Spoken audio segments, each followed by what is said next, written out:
जिसके चारों तरफ पृथ्वी चक्कर लगाती है।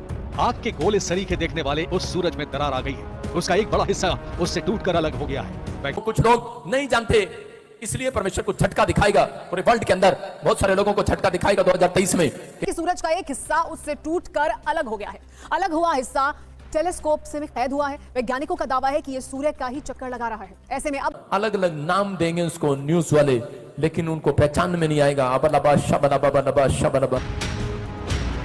पृथ्वी से करीब 15 करोड़ किलोमीटर दूर सौर मंडल का सबसे बड़ा पिंड जो दुनिया को रोशनी देता है। लाखों लोग मर रहे हैं, भूकंप आ रहे हैं।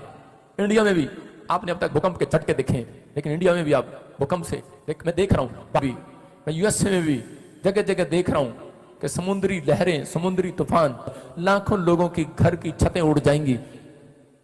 डरा नहीं रहा हूं, होली स्पिरिट आपसे बात कर रहे हैं। पवित्र आत्मा अनुग्रह करना चाहता है। कह रहे हैं कि बहुत सारे लोग, लेकिन जब उस आफत को देखेंगे और हाथ उठाएंगे, कह रहे हैं स्वर्गदूत उतरेंगे स्वर्ग से और लोगों को शांति देंगे यीशु मसीह के नाम में। पवित्र आत्मा कह रहे कि मैं उन लोगों को शांति दूंगा यीशु मसीह के नाम में। कह रहे आप सुनेंगे न्यूज में भी, इंडिया में भी सुनेंगे। कह रहे कुछ जगह पर ऐसा हो सकता है, फॉरेन में भी ऐसा हो सकता है कि ऊपर से आग गिरेंगी और आग अचानक फैक्ट्रियां जल जाएंगी और जंगल में 30 दिन तक, किसी जंगल में 30 दिन तक कोई आग नहीं बुझा पाएगा। आग लगेगी, कुछ जानवर निकलकर शहरों में घुसेंगे।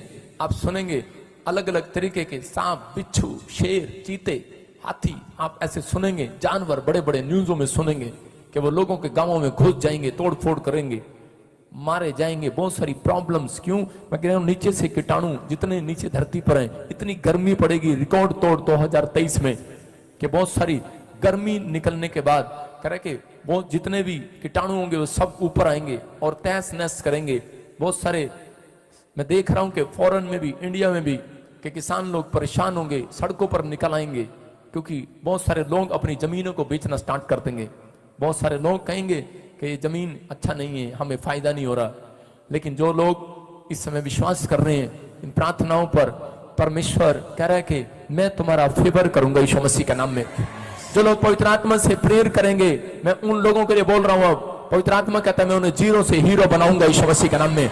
लेकिन याद रखना, कह रहा है कि 2023 में जब आप ऐसी आफत को सुनेंगे, आप कहते हैं कि ये हर बार हो जाता है, लेकिन नहीं, पवित्र आत्मा ने मुझे कहा ऐसा नहीं होगा।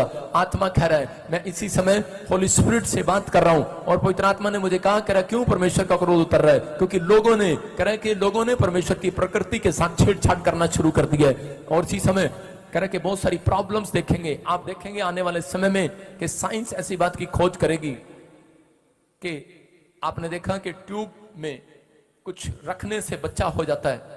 अब ऐसा कुछ नहीं होगा, एक मशीन रखेंगे उसमें बच्चा अपने आप हो जाएगा। ऐसी साइंस ऐसी ऐसी चीजें निकाल रही हैं, ऐसी ऐसी बातें आपके सामने आपको सुनने को मिलेंगी। अबलबा शबलबा बलबा शबलबा बलबा शबलबा बलबा शबलबा। मैं फिर देख रहा हूं कि वायरस फैल रहे हैं अलग अलग तरीके से। कुछ डॉक्टर लोग इंजेक्शन बनाएंगे लगाने के लिए, ट्रीटमेंट करेंगे, लेकिन परमेश्वर का क्रोध होगा कुछ देशों में।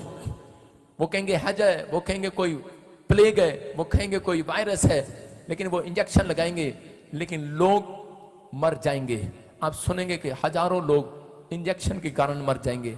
आपको न्यूज में सुनने मिलेगा कि वो डॉक्टर पर केस कर दो। कुछ ऐसी ऐसी चीजें आपके सामने होंगी आने वाले फ्यूचर में कि समझ में नहीं आएगा। लेकिन परमेश्वर करे कि भक्ति करने वाले लोगों को, प्रार्थना करने वाले लोगों को, जहां पर भी आप जाते हैं आप प्रार्थना करते हैं। लेकिन इसी तरह वचन देखो, आप कहीं संकेत आपको इस तरह के मिलेंगे, कहीं तूफान आ रहा है, कहीं बाढ़ आ रही है, कहीं जलजला आ रहा है, कहीं भूकंप आ रहे हैं। आप इस चीज़ को अनदेखा ना करें, आप इस चीज़ को अनदेखा ना करें। ये एक ऐसा विषय है जो हमें अवेयरनेस की तरफ लेके आता है, वो हमारे परिवार के लिए, क्योंकि प्रभु ने अपने इकलौते पुत्र से प्रेम किया। उसी प्रकार हम भी हमारे पुत्र और पुत्री और हमारे माँ बाप से प्रेम करते हैं। क्यों करते हैं? क्योंकि वो रीति उसने सिखाई है और हम उसके लिए कुछ भी करने को तैयार हो जाते हैं। उसी प्रकार परमेश्वर भी अपने एक पुत्र के वादे के लिए सब कुछ कर सकता है। आप जान के अनजान ना बने, आप अनदेखा करते हैं मेरे भाई बहनों। कोई आपसे मांगता है तो आप नहीं देते हो, कोई आपको पुकारता है तो आप नहीं जाते हो। आप क्यों ऐसा जीवन जी रहे हो? जबकि परमेश्वर के सिग्नल यही है कि जो परेशानियाँ आती है उसके पीछे परमेश्वर खड़े होते हैं। पर जो परेशानियों को देख के परमेश्वर को भूल जाता है, परमेश्वर भी उससे भूल जाता है मेरे भाई बहनों।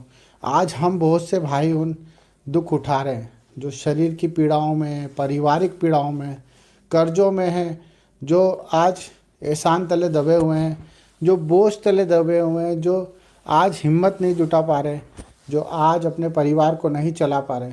ये सब बातें प्रकृति के रूप में हमें सिग्नल देती है, जो परमेश्वर के वचन के द्वारा हमें, जिस तरह से एक पुलिस वाला आराधना करता है, जिस तरह से एक पार्लियामेंट के अंदर चीख चीख कर एक संविधान के लेकर, एक संविधान को लेकर, एक न्याय को लेकर परमेश्वर की जीविता का प्रमाण देता है।